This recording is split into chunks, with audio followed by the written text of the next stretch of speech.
All right, Shabbat Shalom. We're the Hebrew Israelites. We come in week in and week out to prophesy the downfall of Babylon the Great, also known as the United Snakes of America, the land that we stand on today. All right, we're back out here. Yesterday's camp, I looked up and 3 hours had gone by because the elder came out and he was looking for answers. And Lord willing, he went away fed. So that's what it was. And you roll in the spirit, and you go where the spirit leads you, and that's what it was yesterday. Today,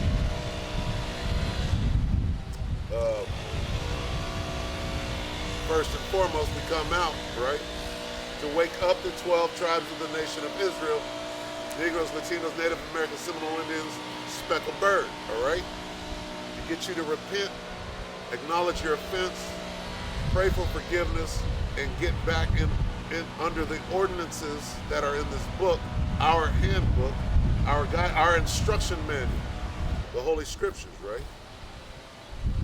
So with that, first and foremost, all right, all praise is due to Yahweh, Bahashim Yahweh Shai, Bahashim Akaka Johnson, all right?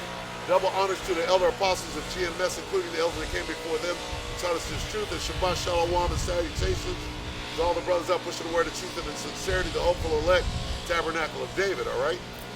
So now, we'll get straight to the precepts. What's going on? We're waiting for our deliverance. We see it. It's in view. We see the end of the tape. We're doing the 400-meter dash is what it is. Now, it used to be the 440, and you start out, you come out, they even set up blocks. I'm like, why you got blocks? You come out, you set your pace, and then in the last quarter, right, then you start your kick, and you try to eat everybody up at the tape. But as time went on, as you got older, right, it turned into a sprint from the gun. And then the blocks, getting down in the blocks in the 400, it meant everything. All right. Now, just because it's a sprint, what does that mean? Does that mean that you don't save something for the end? Of course you do. Or you still have to run an intelligent race, even though it's a sprint. Meaning, at the tape, you need to be moving faster than when you started out, even though it's a sprint. So you have to know what kind of energy or how much gas you have in your tank, so that at the end you finish strong. All right. So what manner of person ought we to be at this time right now, knowing that we're at the end? All right. It's Revelation 1:7. In the Spirit, behold, he cometh with clouds. Who is he? Yahweh Shai cometh. Second coming, how? In them spaceships. All right? From the third dimension. And, hey, if we sound crazy, we're supposed to. All right? It's called the strangeness of our salvation. All right? It was a strange thing to the other nations that Elijah getting beamed up. Okay? Ezekiel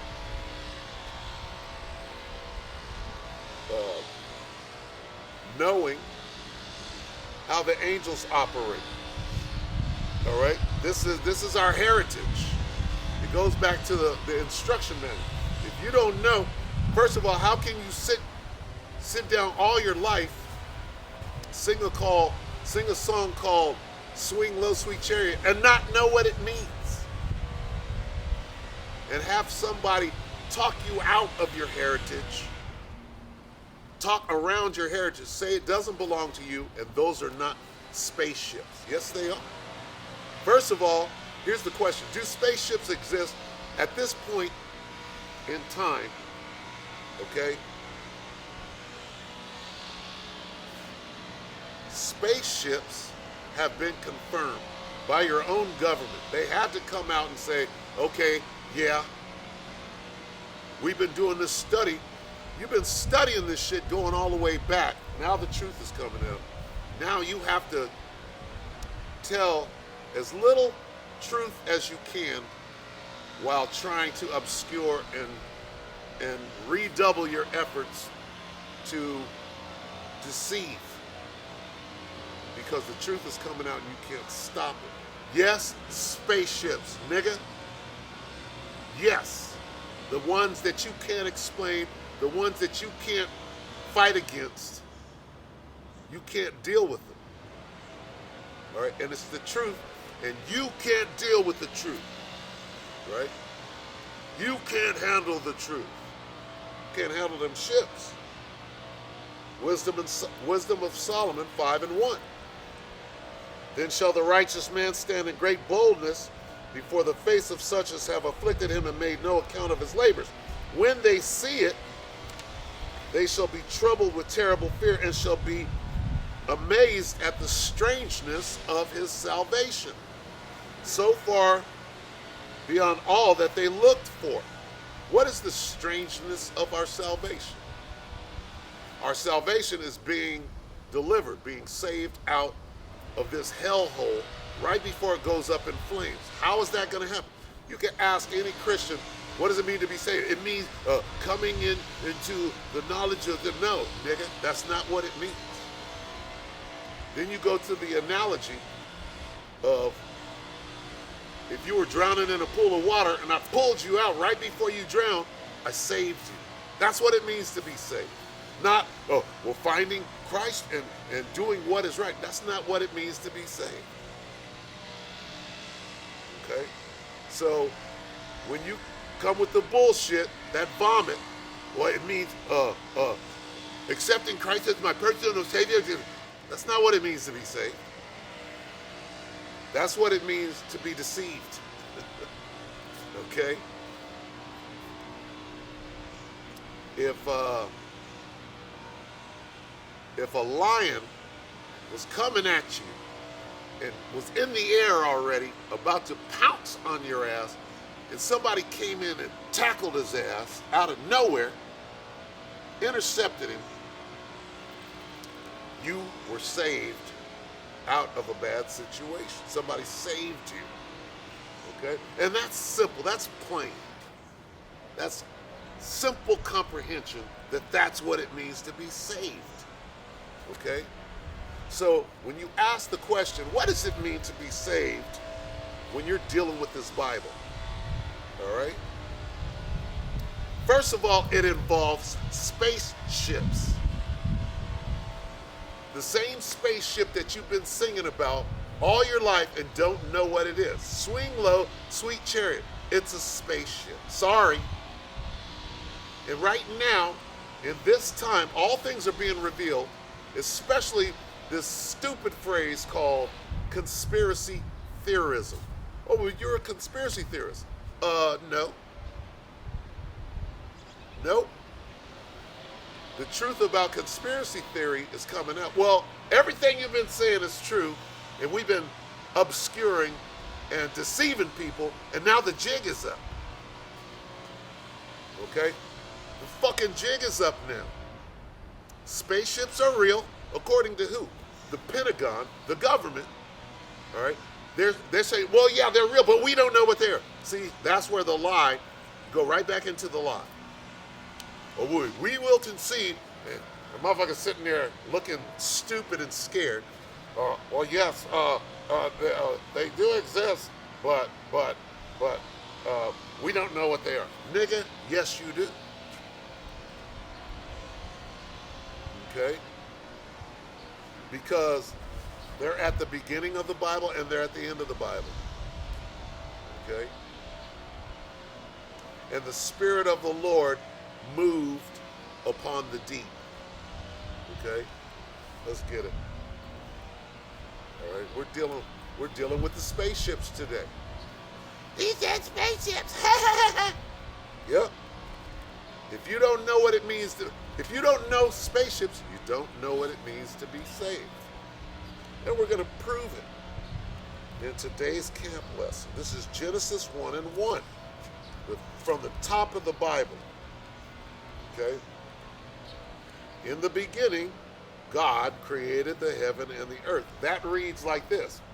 In the beginning, right, before the heaven and the earth were created, Yahushua had already created the first fruits, the angels, the elect of Israel,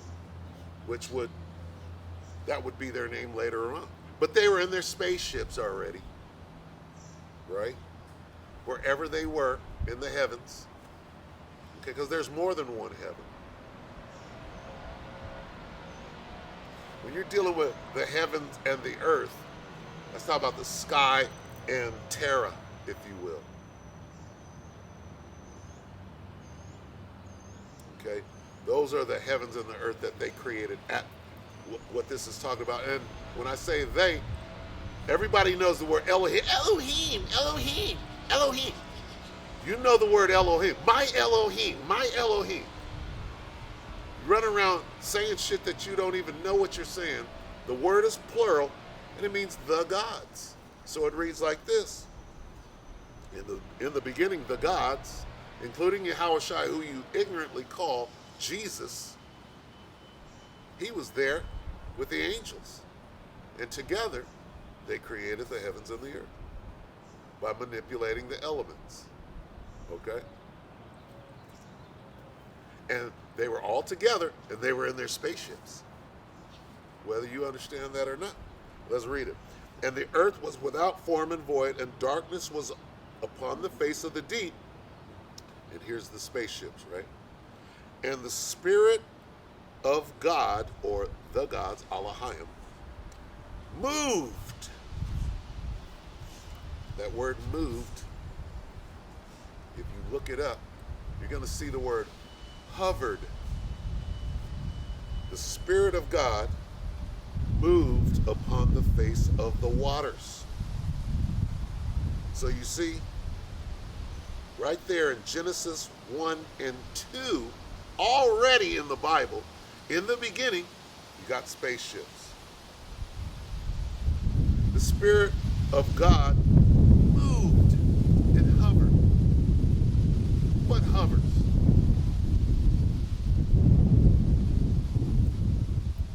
The angels' wings, which are spaceships. Okay? So let's just come out and say it. See, you've been programmed to believe that when somebody says spaceship, that person is crazy. Who did that? Okay? Who programmed you to believe that the moment somebody says spaceship, they need to get sent to an insane asylum? Oh, you nigga, you gotta go to Bellevue. Woo, woo, woo, woo. Right? Who would do that? Somebody who knows what them spaceships are. Somebody, the devil, the so-called white man, the Edomite, he can make a spaceship, a rocket, and go to the moon and come back. That's a spaceship, the space shuttle. What, is that not a spaceship? So he can make one, but the most, and then a nigga is gonna ask, and not my homie that I was talking to yesterday, but niggas, this is a standard question for a nigga, okay? It's just a standard question. Does God need a spaceship? Nigga, did I say he did? Okay? And here's my rebuttal to that ridiculous question. Does God need a spaceship? I said, can God do what the fuck he wants to do? If there's a such thing as a spaceship, nigga, who created it? If God is omnipotent and omniscient, meaning all powerful, And he created everything through his son Yahushua, which he did, and that's the truth, whether you understand it or not, which you probably don't. Okay? Who created the spaceship? Okay? A nigga doesn't understand that the Most High, through his son Yahushua, created Satan. And then you're going to turn around not knowing that the Most High created Satan and think that the Most High would create a being that can overcome the Most High. Niggas done lost their mind or have zero sense whatsoever. And we understand that, okay? You're waking up out of the dust, right? You got to get into your right mind. When you understand, see, and a nigga, first of all, okay, if you're an Israelite, what is so bad about God choosing you? Yahweh Shem Yahushua chose you above everybody else. You got a problem with that, nigga. You got a problem. Oh, no, he didn't. All men are created equal. No, nigga, you was in the cotton field getting your back whipped when they wrote that bullshit. They wrote it about themselves so they could say all men are created equal, not even including you because you're chattel. You're a motherfucking half animal. They wrote it about themselves. But the Most High can't write about himself and separate himself from everybody and write a book that only pertains to the people that he wants to. This Constitution doesn't fucking pertain to you. It pertains to all. We hold these truths to be self-evident that all men are created. Wasn't talking about you, nigga. They had separated themselves. And it's a secret. They made you blow. All men are created. Here it is. This devil hates you. And as more subtle than any beast of the field, he's telling you that pertains to you, and it doesn't. And he knows that this book don't pertain to him. So what does he got to do? He's got to take the book and say, there's no such thing as a spaceship. Nigga, what is that? What's landing and taking off? What is it if it's not a spaceship? Don't you got a spaceship, nigga? You got a spaceship, but God, who created everything, he can't have one. Well, he doesn't need one. Nigga, you need one. You need a spaceship. You got a spaceship. Where'd your spaceship come from? Who gave you the blueprint? Who put the spirit on you to build a damn spaceship? Okay? They exist. All right? And we're going to continue to bring them out. Genesis 1 and 2. And the earth was without form and void, and darkness was up upon the face of the deep, and the Spirit of the Most High moved upon the face of the waters. They were hovering, right, in their spaceships. All right? Now, who's the dumbass? Me for saying it or for you not understanding it? Okay? You are. Okay? And don't have me pull dumbass out of the Bible. Okay? Don't have me pull nigga out of the Bible. Don't have me pull fucktard out of the Bible. Okay? It's probably not in there, but you know, excuse my French. All right? Let's get the name first.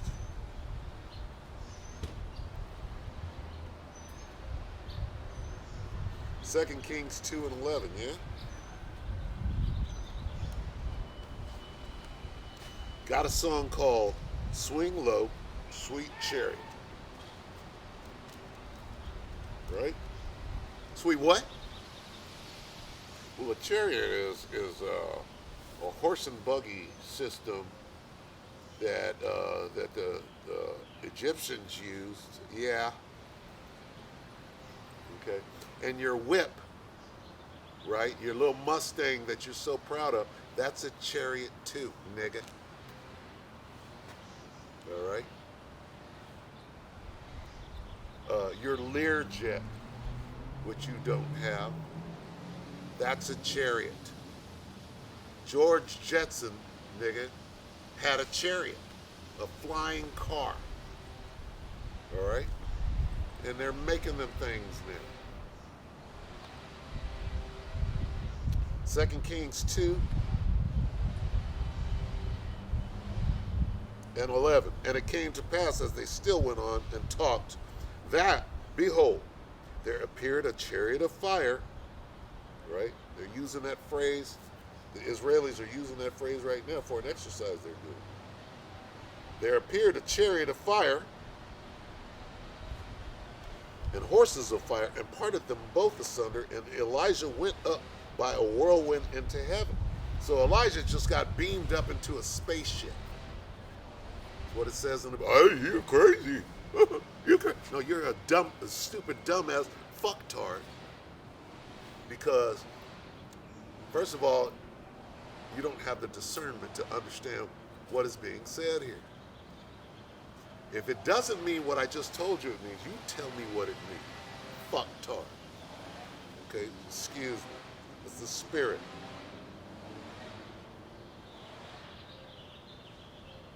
And it came to pass as they still went on and talked that, behold, there appeared a chariot of fire and horses of fire. And, okay, so it says they were walking, and suddenly, out of nowhere, appeared a spaceship. How does that happen? Well, right here on Earth, okay, we live in what is called the third dimension. And then there's something called the spirit world, which is the fourth dimension, and then the fifth dimension. Things that we can't see with the human eye. So the chariots can be right in front of us, cloaked in clouds. They can disappear, have a cloaking device. They do things that we can't see. Well, let's prove that. Okay? First, let's get the name of the chariots.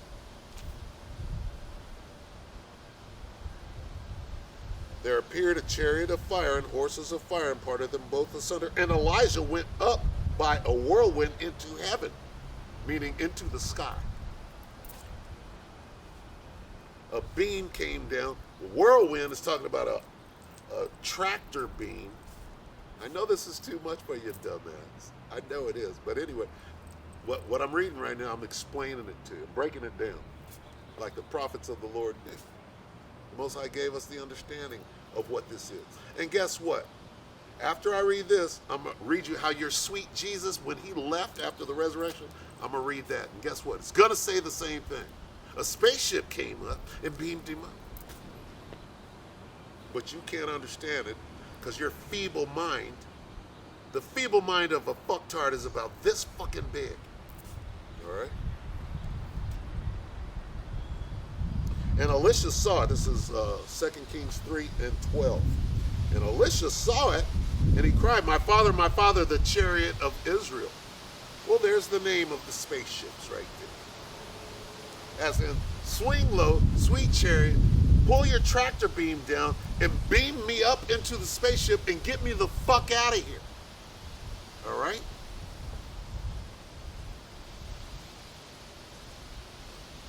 And the spirit that's on me, I'm speaking in code, right? Just like this is written in code, I'm breaking it down in code and in a very offensive manner so that you'll turn this off and say, I'm not listening to this. This guy's cursing. He's got the Bible in his head. So it'll be offensive to you, and this is a stumbling block. It still is what it is.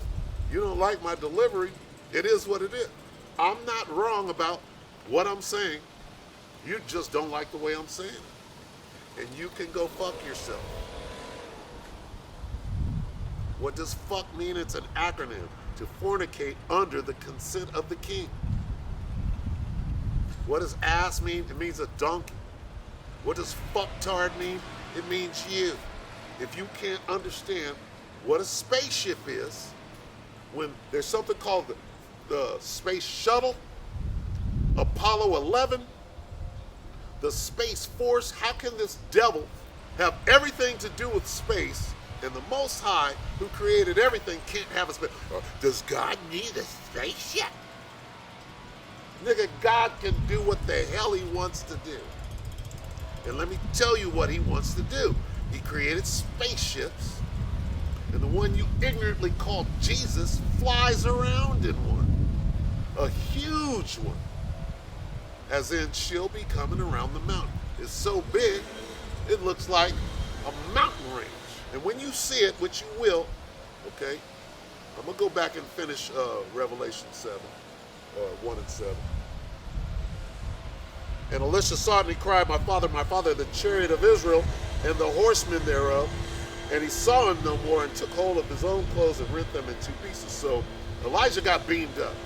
He went up into heaven, into the chariots of Israel, by a whirlwind, meaning a tractor beam, beamed him up.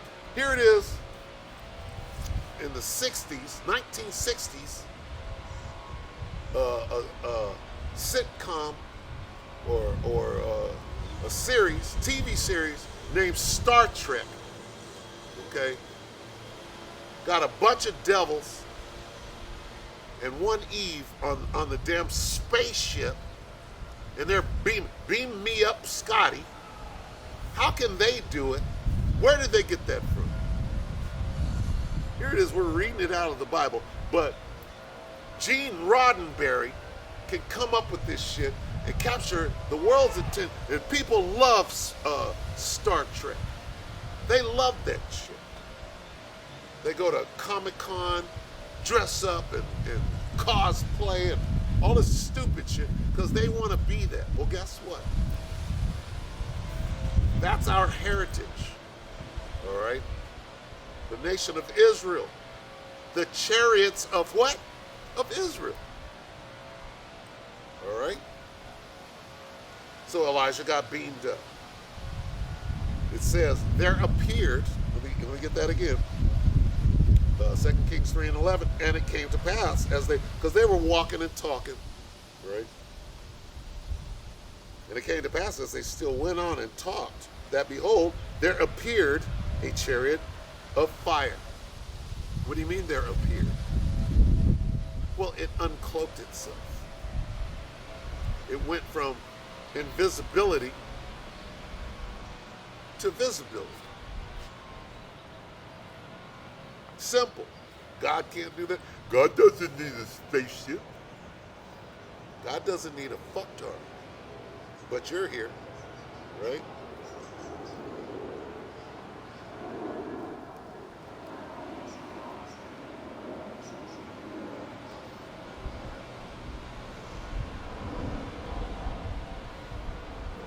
This is 2 Kings 6.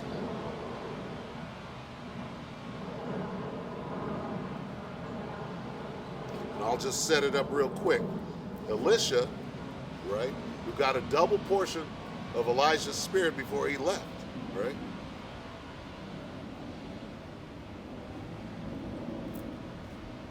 He was being sought out by this king's army. What king is this? The king of Syria. He sent a contingent, part of his army, to go capture Elisha. And Elisha had his second man that was with him, his second, if you will. He warned Elisha. He's like, hey, there's an army out here. It surrounded him, right? And this is what happened. I'll start at 14. So 2 Ezra 6 and 14. Therefore sent he thither horses and chariots and a great host. Host means army. And they came by night and compassed the city about. So the king of Syria sent his army to go grab up Elisha. And when the servant of the man of God, that's Elisha's second, right? His servant, was risen early and gone forth, behold, a host compassed the city, both with horses and chariots. And his servant said unto him, alas, my master, how shall we do? He said, what the hell? See, this nigga's got spears and daggers and breastplates. There's an army out here. The fuck are we gonna do? Okay? My point right here is that the spaceships can disappear, can make themselves invisible. All right? And his servant said unto him, Alas, my master, how shall we do? And he answered, this is what Elisha said, Fear not, for they that be with us are more than they that be with them. And Elisha prayed and said, Lord, I pray thee, open his eyes that he may see. And the Lord opened the eyes of the young man, and he saw, and behold, the mountain was full of horses and chariots of fire round about Elisha. So,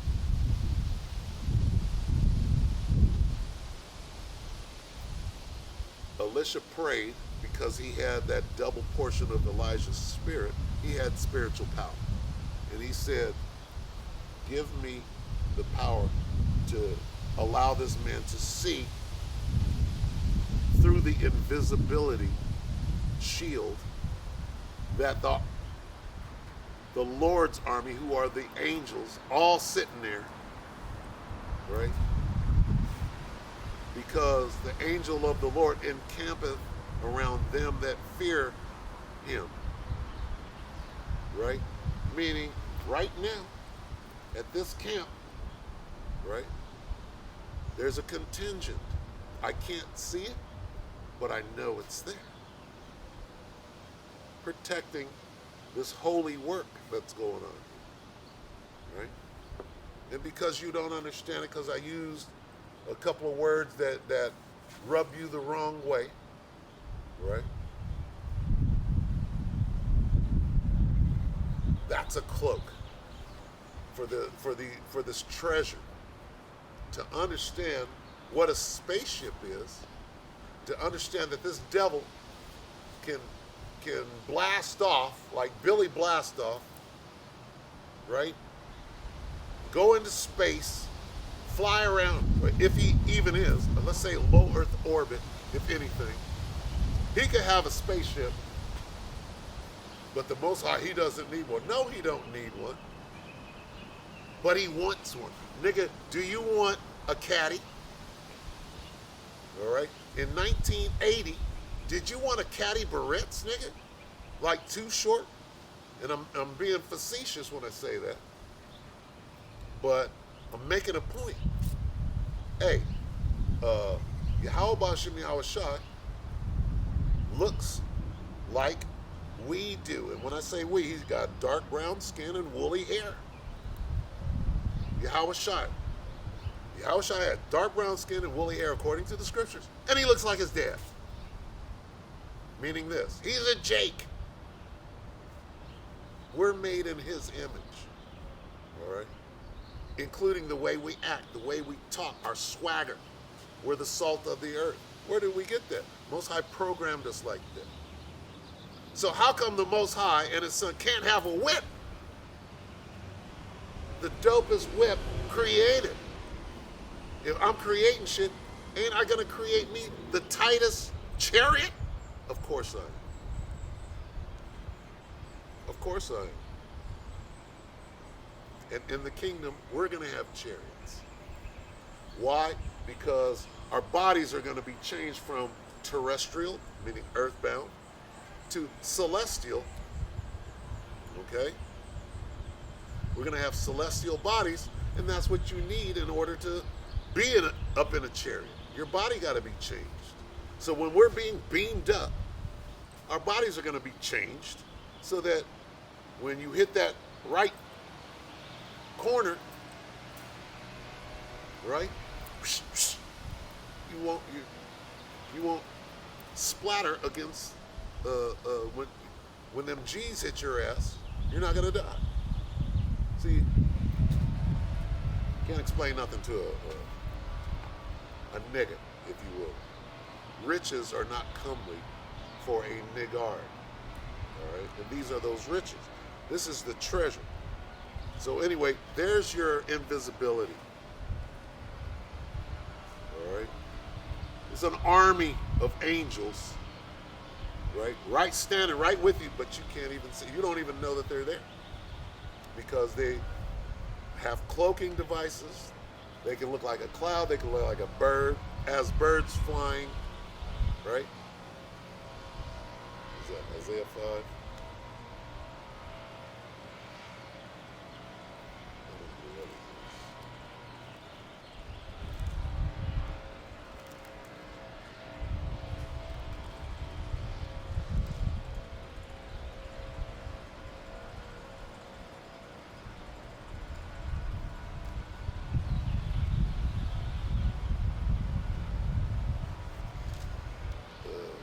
Is it Zechariah?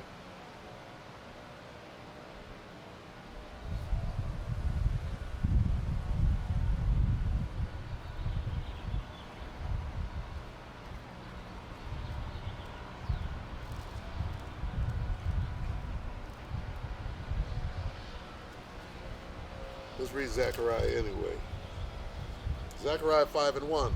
Then I turned and lifted up my eyes and looked, and behold, a flying roll. What was flying back then? And he said unto me, What seest thou? And I answered, I see a flying roll, the length thereof is 20 cubits, and the breadth thereof 10 cubits. Then he said unto me, This is the curse that goeth forth over the face of the whole earth, for every one that stealeth Esau shall be cut off as on this side according to it, and every one that sweareth shall be cut off as on that side according to it. And I will bring it forth, saith the Lord of hosts, and it shall enter into the house of the thief, Esau, or America, and into the house of him that sweareth falsely by my name, Esau, and it shall remain in the midst of his house, and shall consume it with the timber thereof and the stones thereof. Okay, so that's talking about a spaceship, and whether you understand that or not.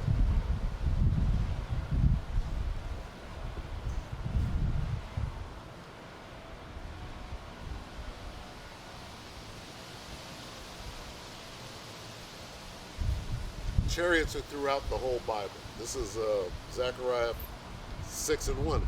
And I turned and lifted up my eyes and looked, and behold, there came 4 chariots out from between 2 mountains, and the mountains were mountains of brass. It's just, see, and here's what I'm saying. These elite, so-called elites of the world, right, in Davos, Switzerland, they know about the spaceships.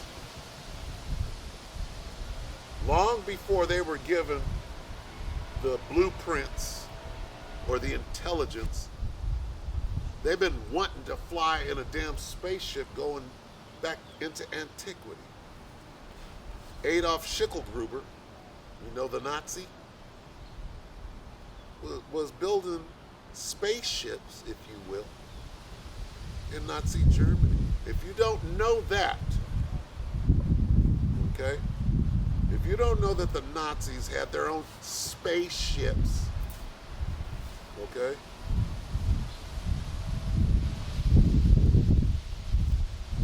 Hanebu, Die Glocke, right, the bell, look it up. And the Nazis can have spaceships, but spaceships don't exist. Come on, man. Spaceships don't exist. The Nazis had them. And at the close of World War II, when Russia came in from one side, America came in from the other side, they grabbed up all the makers of the spaceships, the Nazi scientists, and they divided them in half, and half went back to America, to Area 51, to continue working on spaceships, and the other half went to Russia to continue working on spaceships. And out of that division of scientists came a program called NASA, where they continued to build spaceships, and then they showed you, hey, nigga, we can go into space, if you believe that or not. All right. Is the space shuttle program part of NASA? Well, that's a spaceship, but spaceships don't exist. How stupid are they? And the so-called white man is the only one in the universe that can have a spaceship.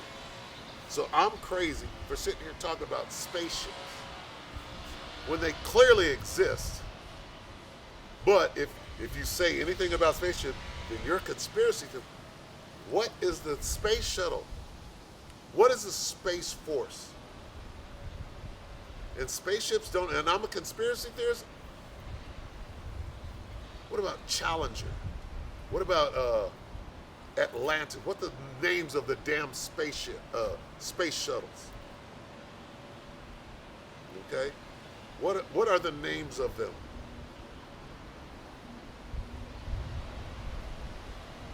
All right?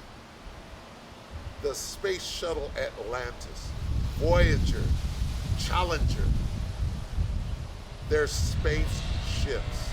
But I'm crazy for saying that spaceships exist. Here it is, you know about them. You see them. They put them on television. They fly them. They put them on a rocket. They go into outer space. Right? But I'm crazy for saying spaceships. See how I gotta say fucktard again.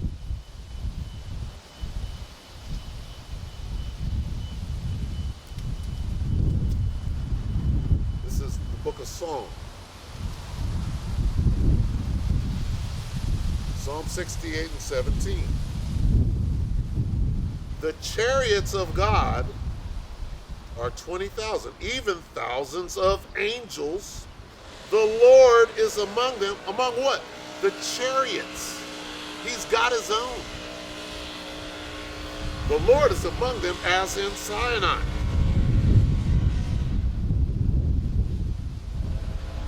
In the holy place. So, when Yahweh B'Shem Yahweh Shai, the Most High, was delivering the children of Israel out of Egypt, the Lord was there in his chariot. You know Cecil B. DeMille, right? When they got out in the desert and that big old swirling fire, right? Came out of nowhere. Remember that? What they didn't show you, they showed you the swirling fire, but they didn't show you the spaceship. All right?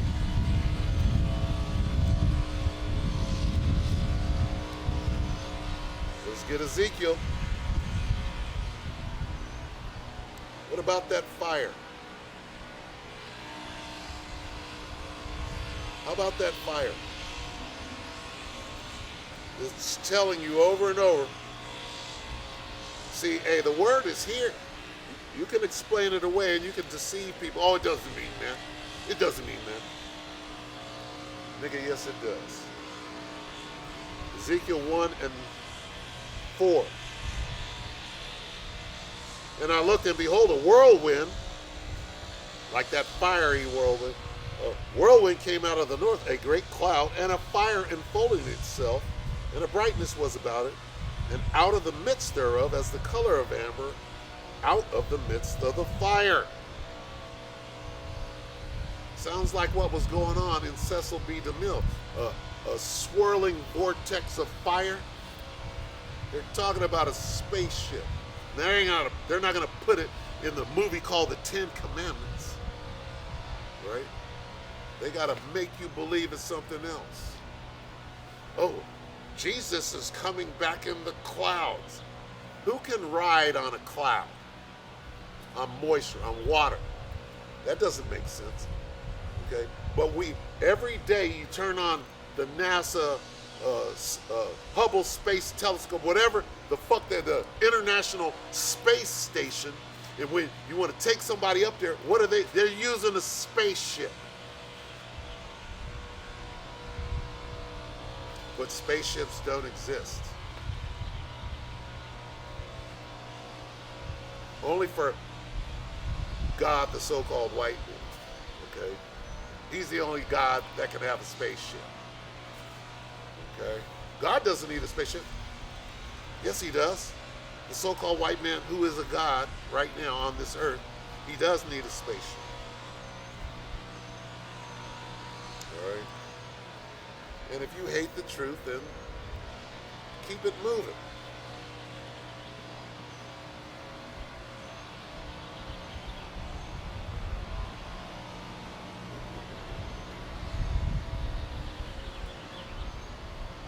Anyway, there's the spaceships. And I could go into it, but they're throughout the Bible is my point. All right? Let me get this real quick.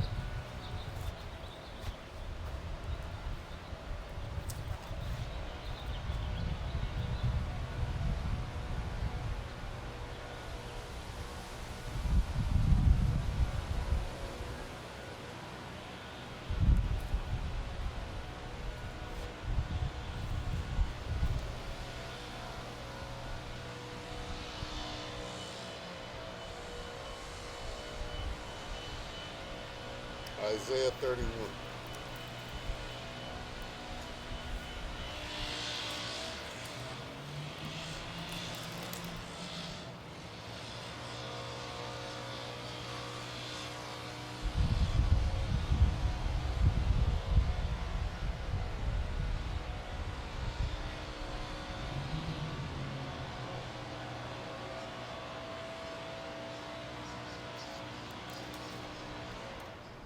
Salaka, bear with me. Isaiah 31 and 5. As birds flying, okay, hey, these spaceships, right, can cloak themselves in a cloud.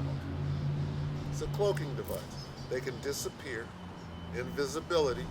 They can appear as a bird. They can change shape. They can go from small to huge right before your eyes. There's stories of this. They got film.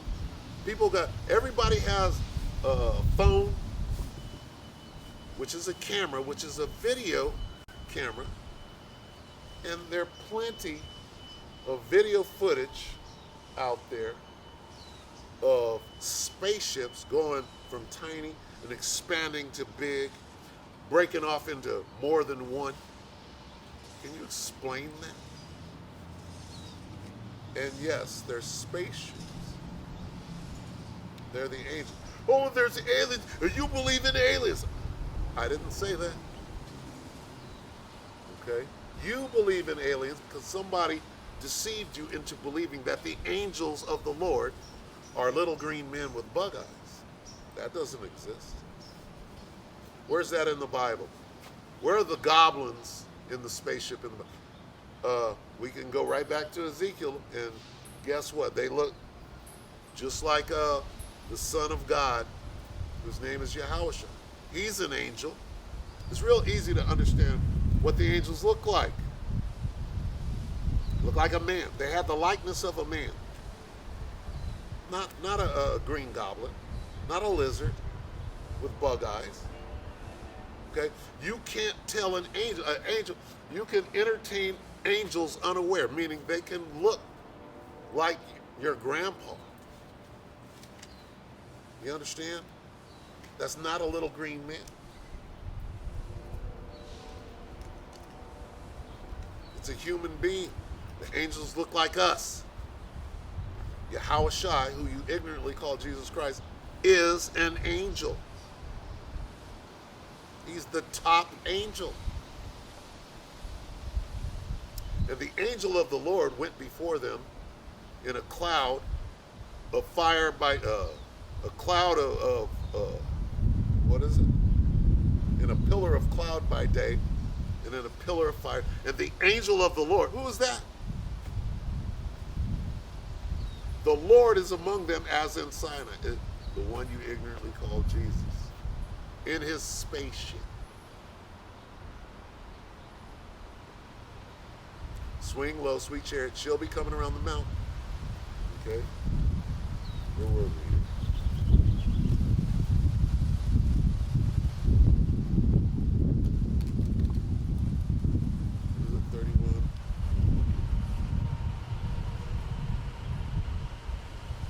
Isaiah 31 and 5 again.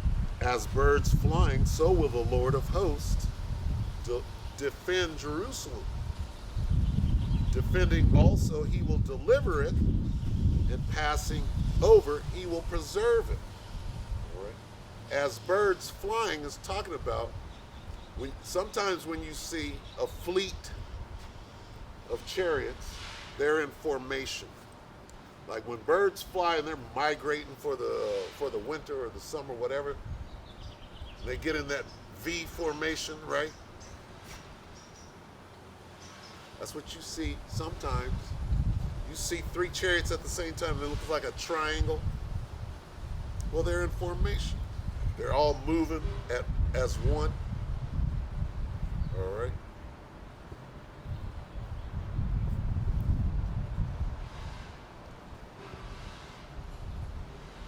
Yahushua, who you ignorantly call Jesus, is associated with miracles. Okay? What is a miracle? A miracle is something spectacular that you can't explain. Okay? Some of those miracles are spaceships. Okay? When you see, behold, he cometh with clouds. When he comes back, you see that spaceship, and the things that it can do disappear, change size and shape, look like a bird. You're going to say, oh, well, that's a miracle.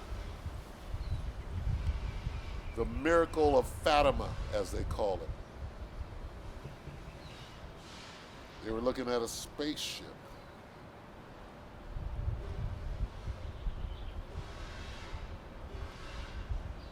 Plenty of stories about the spaceship. Salakia, bear with me.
I know I'm all over the place with this, but we're going in the spirit.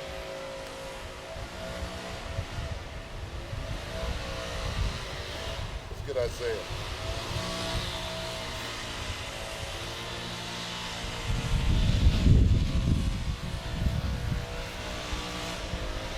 Let's read about the second coming and how it involves spaceships. Isaiah 63 and 1.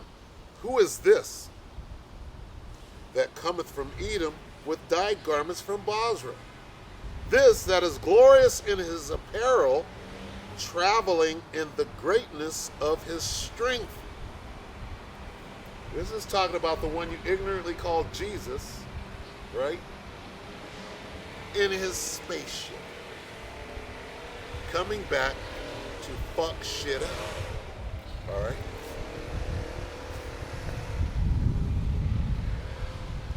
And there's something it's called newspeak, right? Something called newspeak, where where bad used to be something bad, and now it's good. Hey, that's bad, man. That thing is bad. She bad, right? Bad is now a good thing. Gay used to mean happy. Now it means something different, right? It's called newspeak. Well, in today's world, in the 21st century, people say fuck a lot. Okay? Fuck that. Oh, fuck that shit. What the F? Or you'll say F. It's just slang, it's newspeak. So if you got a problem, right? You got a problem. That's what it is. Everybody talks like this now. When I was a kid in the 60s, you said some fucked up shit, right? That was then. This is now, right? I got a 13-year-old daughter, and sometimes, sometimes she'll slip right in front of me. What am I supposed to do? Wash her mouth out with soap? It's the 21st century, right? She's 13. I'm sure I started saying shit and being sneaky about it at 13, right? I remember what sex was like when I was 13. Not that I was having sex, but what the sexual climate was, right? Back then. A far, far stretch from what it is now. I can only imagine being bombarded with, you know, the sexual culture as it pertains to today. I can imagine, you know, how sexualized she is at this moment. Right? So, which is why we're out here sighing and crying, wanting this place to come to an end, because that shit ain't flying in the kingdom of heaven. Ain't gonna be no hoes in the kingdom of heaven. Not of the daughters of Jerusalem. All right? Go get you a Moabite. There's going to be some harlots out there, yeah. Concubines, if you will. Who is this that cometh? This is Isaiah 63:1 again. Who is this that cometh from Edom with dyed garments from Basra? This that is glorious in his apparel, traveling in the greatness of his strength. That's that spaceship. What does it mean, traveling in the greatness of his strength? It's talking about an all-powerful spaceship with lasers that can't be defeated. What does this mean? Supreme being. What does that mean? It's talking about the Most High, but there's nothing above that. So if the Supreme Being has a chariot, can anything destroy it? No. So if I'm the Supreme Being and I create my son, he's next in line. He's number 2. And his chariot, guess what? It can't be destroyed. So let's read that again. Who is this that cometh from Edom with dyed garments from Basra?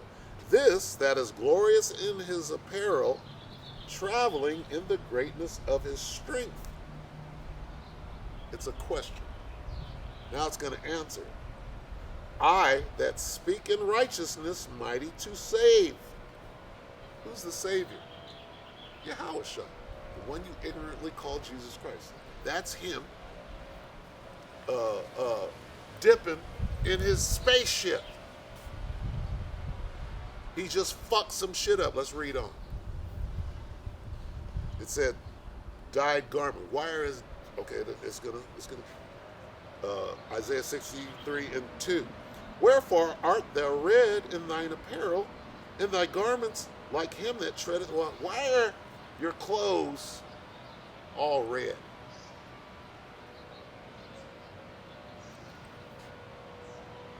Wherefore art thou red in thine apparel, and thy garments like him that treadeth in the winefat? He answered the question. I have trodden the winepress alone, and of the people there was none with me. For I will tread them in my anger, and trample them in my fury, and their blood shall be sprinkled upon my garments, and I will stain all my raiment. Is this the all-loving Lamb Jesus Christ, soft, effeminate Caesar Borgia? No. This guy is dipping in his spaceship that can't be defeated, that's got the best lasers ever created, ever, and he's going around and fucking shit up. Blood, spilling blood. This is your Jesus right here. I have trodden the winepress alone, and of the people there was none with me, for I will tread them in my anger, and trample them in my fury, and their blood shall be sprinkled upon my garments, and I will stain all my raiment. For the day of vengeance is in my heart, and the year of my redeemed is come. And I looked, and there was none to help, and I wondered that there was none to uphold. Therefore mine own arm brought salvation unto me, and my fury it upheld me. And I will tread down the people in mine anger, and make them drunk in my fury, and I will bring down their strength to the earth. That's the one you call Jesus. Okay? In his spaceship, fucking shit up. Go watch War of the Worlds. Okay? Because it's alluding to that. The day of the Lord. War of the Worlds. What worlds? Okay? Well, this world. And the fourth dimensional world. That's going to happen. And there was a war in heaven. All right? One realm against another. That's coming. Oh, the war in heaven was when Satan put up his dukes to God, and God kicked him out of heaven, and a third of the angels went with him. You're so fucking stupid. Satan doesn't fight against God. All right? But I'll tell you who does. Well, let's read it. Who fights against, what dumbass would fight against Jesus and God?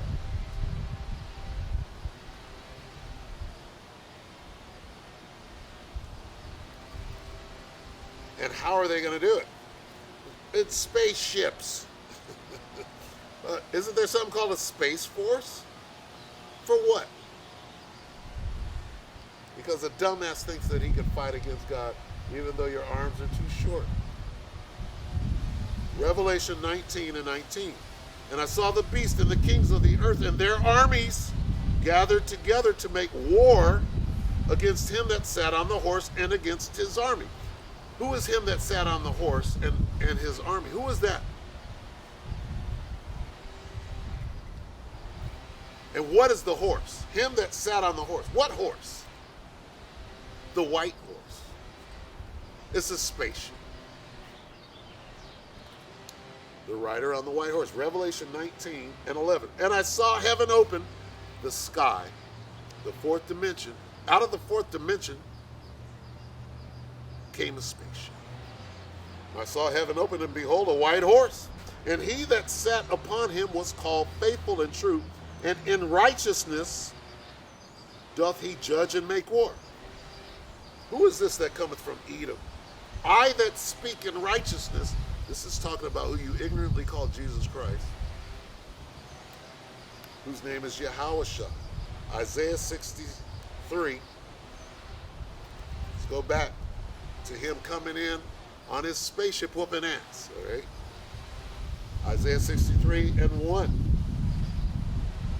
Who is this that cometh from Edom with dyed garments from Basra? This that is glorious in his apparel, traveling in the greatness of his strength. Now listen close. I that speak in righteousness,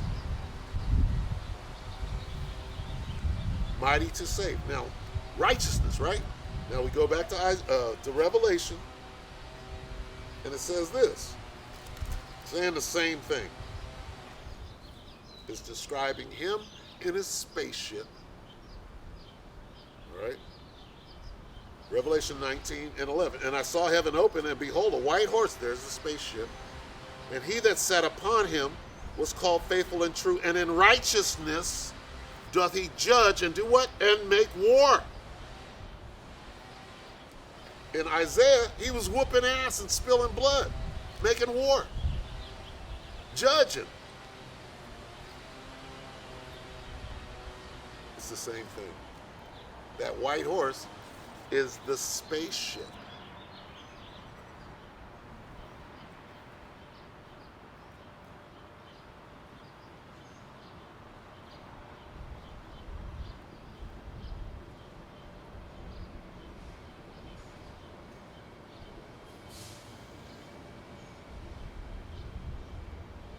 His eyes were as a flame of fire, and on his head were many crowns.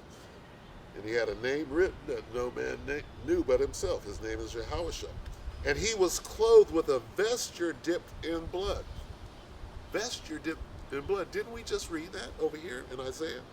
Who is this that cometh from Edom with dyed garments from Basra?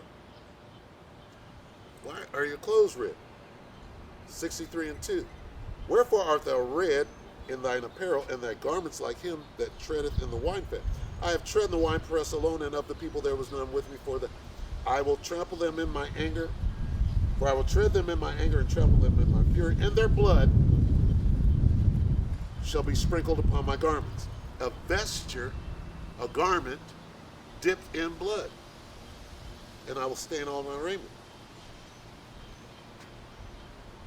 And he was clothed with a vesture dipped in blood. Why? Because he had them laser beams that sharp sword that went out of his mouth, that laser. See, you got to spill some blood, right? You got to spill some blood. America, in order to be cleansed of the blood that was shed here, the blood of the North American Indian, right? In order to cleanse the land, whoever slaughtered the Indians, your blood got to be spilled. So what's he doing? He's spilling blood, and their blood shall be sprinkled. Go watch War of the Worlds, and these tripods, if you will, what are they doing? They're gathering up people, they're slicing them up, and they're spitting out blood, sprinkling blood. Go check it out. Because they got that storyline from right out of here. But by the blood of him that shed it. Well, why are you talking like that? And why the... Well, let's find out. But by the blood.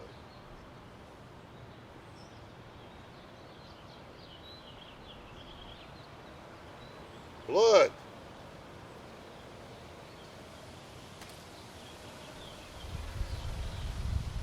Numbers 35 and 33.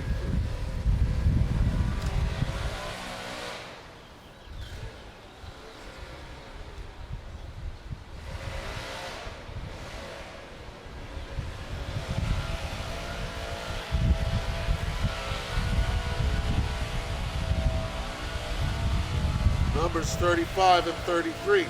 So ye shall not pollute the land wherein ye are, for blood it defileth the land. And the land cannot be cleansed of the blood that is shed therein, but by the blood of him that shed it. You understand that? America is defiled with the blood of the North American Indian. And whoever did that, the only way to cleanse this land from the blood that was shed is to shed the blood of whoever shed the blood here. You read it again? It doesn't mean that. It means exactly that. Numbers 35 and 33. So ye shall not pollute the land wherein ye are, for blood it defileth the land. And the land cannot be cleansed of the blood that is shed therein, but by the blood of him that shed it.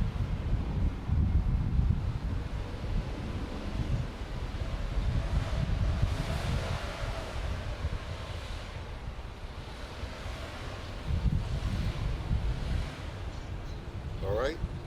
So, what happened here in America? We all know about the genocide, about Andrew Jackson. Wasn't he the Indian killer? Jackson, Mississippi. Right? The Indian killer, right? Well, that's what explains this. Now we'll go back to Isaiah 63, and we understand why the one that you ignorantly call Jesus Christ is coming back to shed some blood, because he's trying to cleanse the land. All right? What was Jesus' nationality? Well, he's an Israelite, like the North American Indian. Those are his brethren, his family. Okay? So he got to come back and cleanse the land. The only way he could do it is to shed the blood of a bunch of Edomites that came over here and killed his family.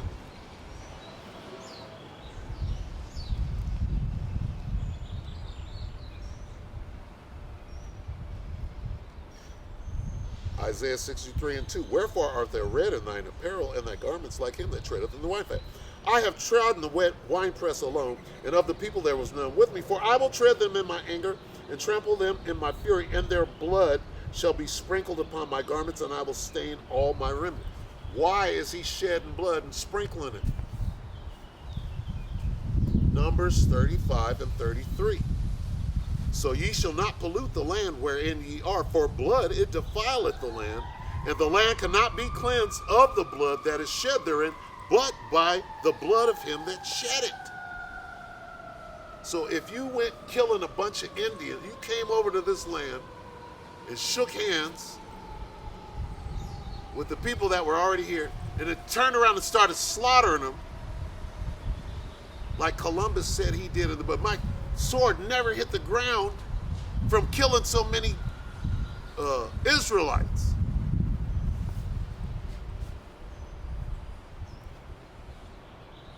Well, what was Columbus's nationality?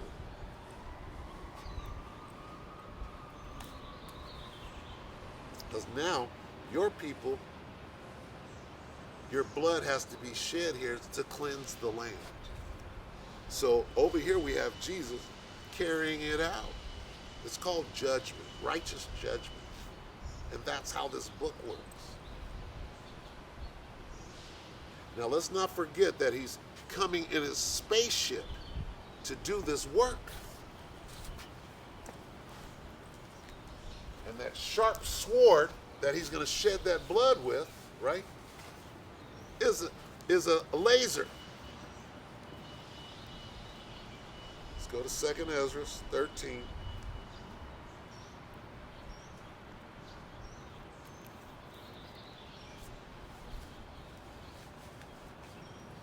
Second Ezra 13:1, and it came to pass after 7 days I dreamed a dream by night, and lo, there arose a wind from the sea, that it moved all the waves thereof. And I beheld, and lo, that man waxed strong with the thousands of heaven.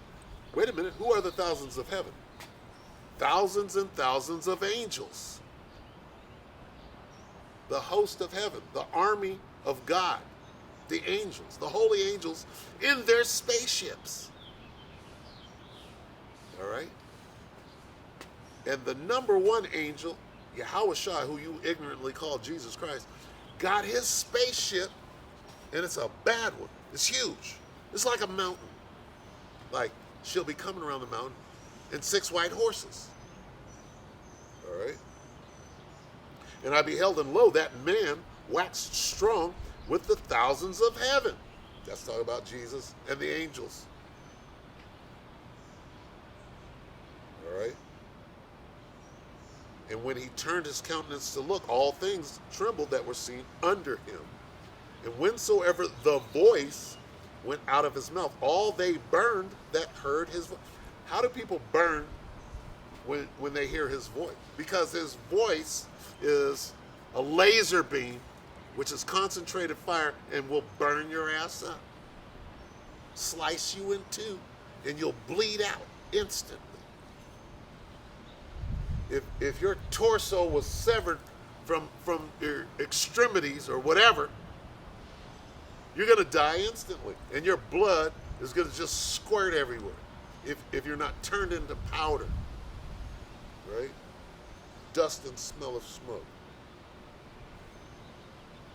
And whensoever the voice went out of his mouth, all they burned that heard his voice, like as the earth faileth when it filleth the fire.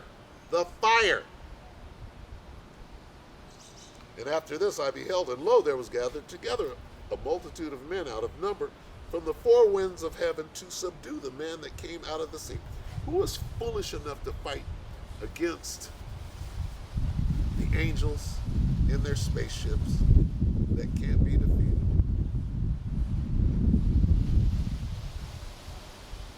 one you ignorantly call Jesus Christ, whose name is Yahushua HaMashiach, in his war chariot that is as big as a mountain.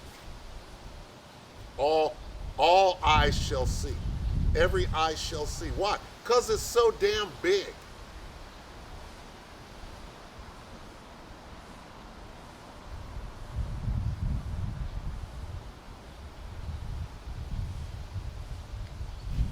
But I beheld, and lo, he had graved himself a great mountain, and flew up upon it. But I would have seen the region or place whereout the hill was graven, and I could not. Okay, so Ezra, he saw something flying. He saw that man wax strong with the thousand of heaven. It said he graved him. This nigga was flying on a mountain. So he turned around and said, he turned around to look. Where did he cut this mountain out of the mountain range? He said, I don't see where he cut it out. He's describing how humongous the spaceship was. Okay. But I would have seen the region or place where out the hill was graven, and I could not. And after this I beheld him, and lo, all they which were gathered together to subdue him were sore afraid, and yet durst fight. You damn idiots. You see the angels and a huge flying spaceship, and you're going to try to fight against them. Anyway. Scared as hell, you're sore afraid and fought anyway.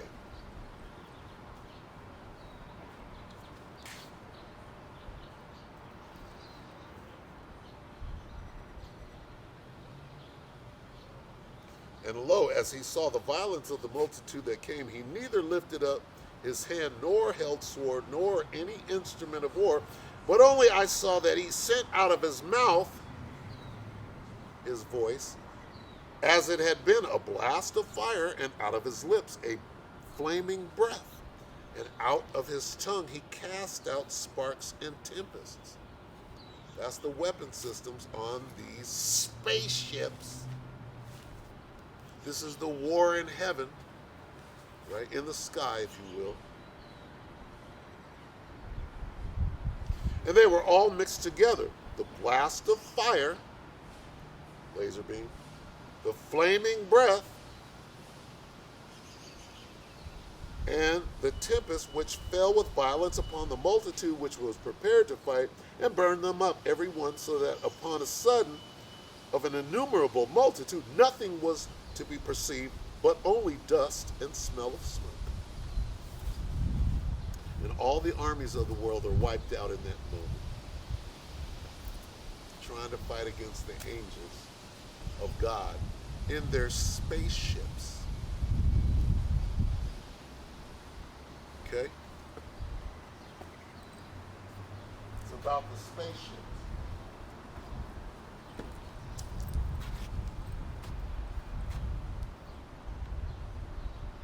We'll read the same story right now.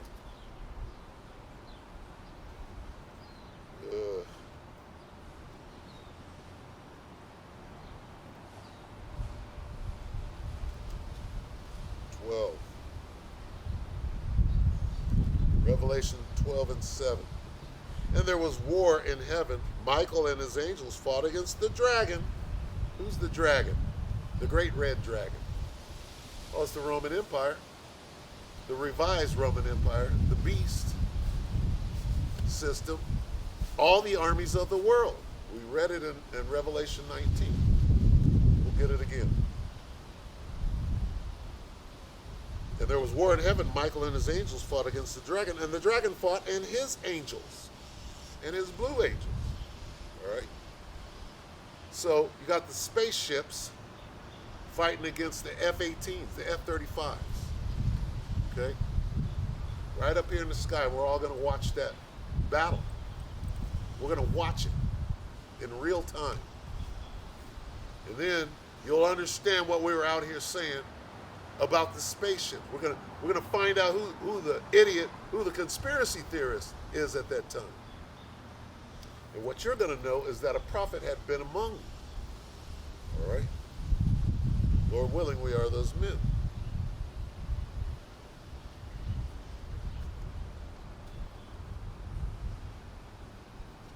And there was war in heaven. Michael and his angels fought against the dragon, and the dragon fought and his angels and prevailed not. So he got turned into dust and smell of smoke. Okay? Neither was their place found any more in heaven. They got shot right out of the sky. International Space Station and all of that stuff came tumbling. Satellites, whatever the hell they got up there, came falling to the ground in a puff of smoke. Neither was their place found any more in heaven. And the great dragon was cast out, that old serpent called the devil and Satan, which deceiveth the whole world. Did you catch that? Let's do it again. And the great dragon, 1, was cast out. That old serpent, 2, called the devil, 3, and Satan, 4. All of those names refer to who? Esau, the so-called white man. He's the dragon, the old serpent, the devil, and Satan. Okay? You've got the spiritual demon Satan that does the work of the Most High, and then you have his physical counterpart here on the earth, which is Esau, the so-called white. And that's just what it is. All right? Who came over here and slaughtered the North American Indian? Took his land. Was that not the devil? Absolutely it was. Absolutely it was. He's just doing his job. Devil is just doing his job. Right? He's doing what the Most High created him to do.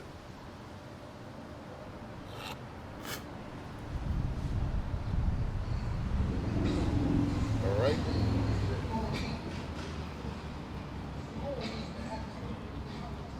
Let's go back to Revelation.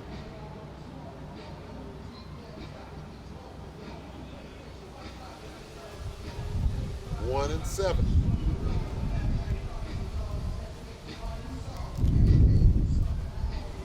Revelation 1 and 7. Behold, he cometh with clouds, and every eye shall see him. Because his spaceship is so huge, like a big-ass mountain. Let's go to Acts. Because Jesus got beamed up too.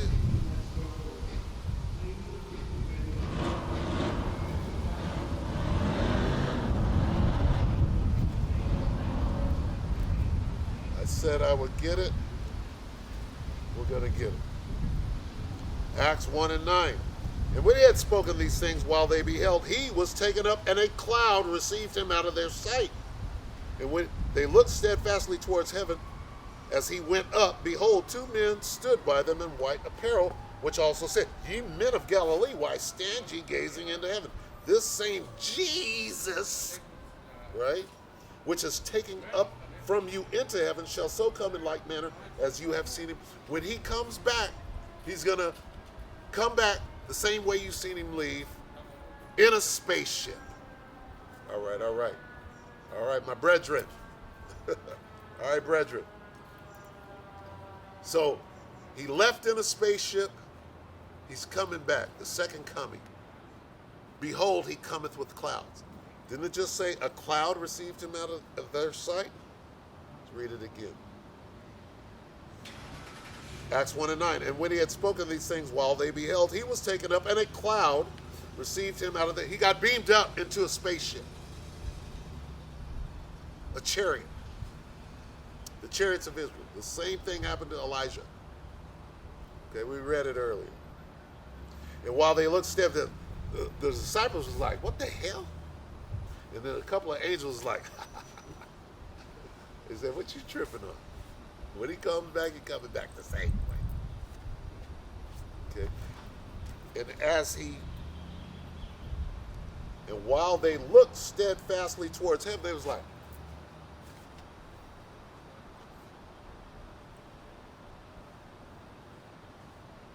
two angels, it says, two men, behold, two men stood by them in white apparel, these angels, which also said, ye men of Galilee, why stand ye? What you tripping on? The angel's like, what? What you tripping on? That's how we get down. Right? This same Yahushua, which is taken up from you into heaven, shall so come in like manner as ye have seen him go into heaven. When the second coming happens, he's coming back the same way. Let's read it one more time. Revelation 1 and 7. Behold, he cometh with clouds, and every eye shall see him. What is the cloud?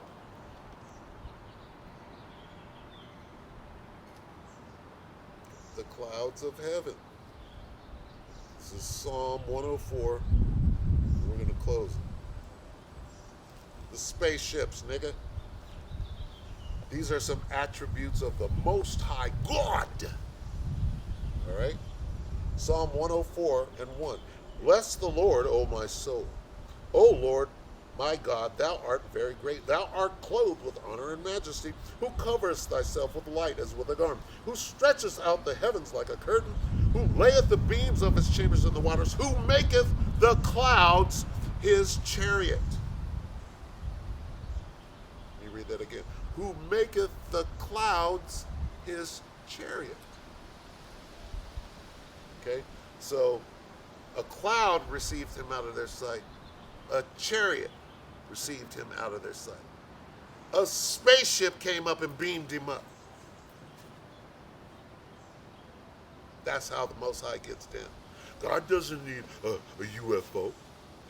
God doesn't need a spaceship. Well, he has one. The fathership connection. Nigga, my nigga. All right?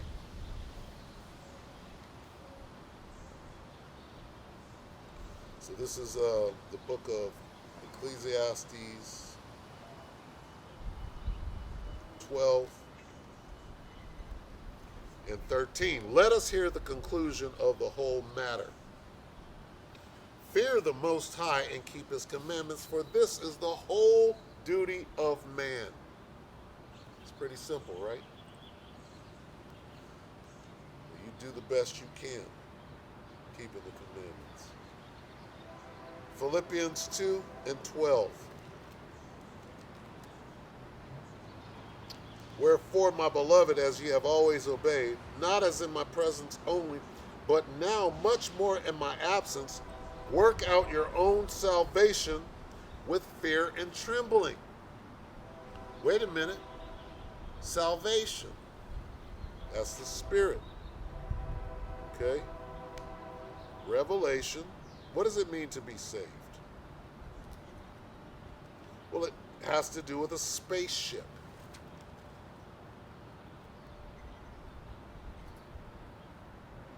Revelation 11 and 12.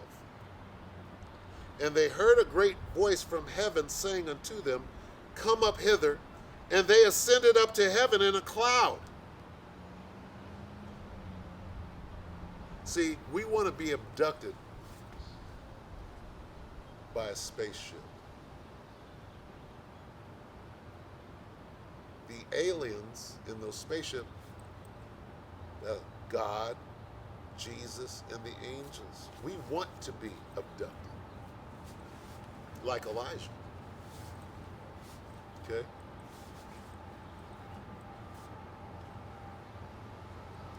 This is what it means to be saved. Saved from nuclear fire and the destruction that is coming upon the earth very soon. Revelation 11 and 12. And they heard a great voice from heaven saying unto them, come up hither.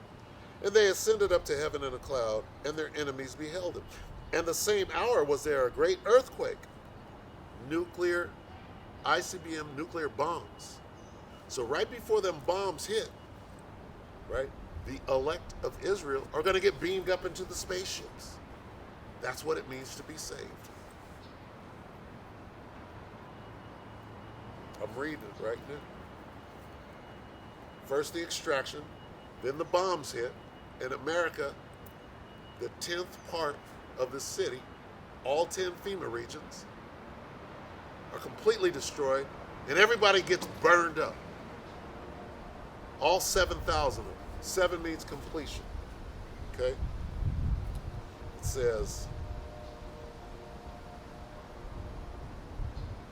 and they heard a great voice from heaven saying unto them, Come up hither. And they ascended up to heaven in a cloud, and their enemies beheld them. And the same hour was there a great earthquake, and the 10th part of the city fell. And in the earthquake were slain of men 7,000. 7 means complete. So if you didn't get beamed up into the spaceship, your ass got burned up from the nuclear fire.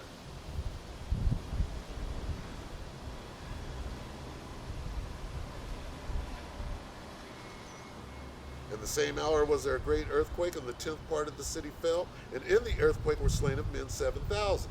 Everybody that wasn't beamed up.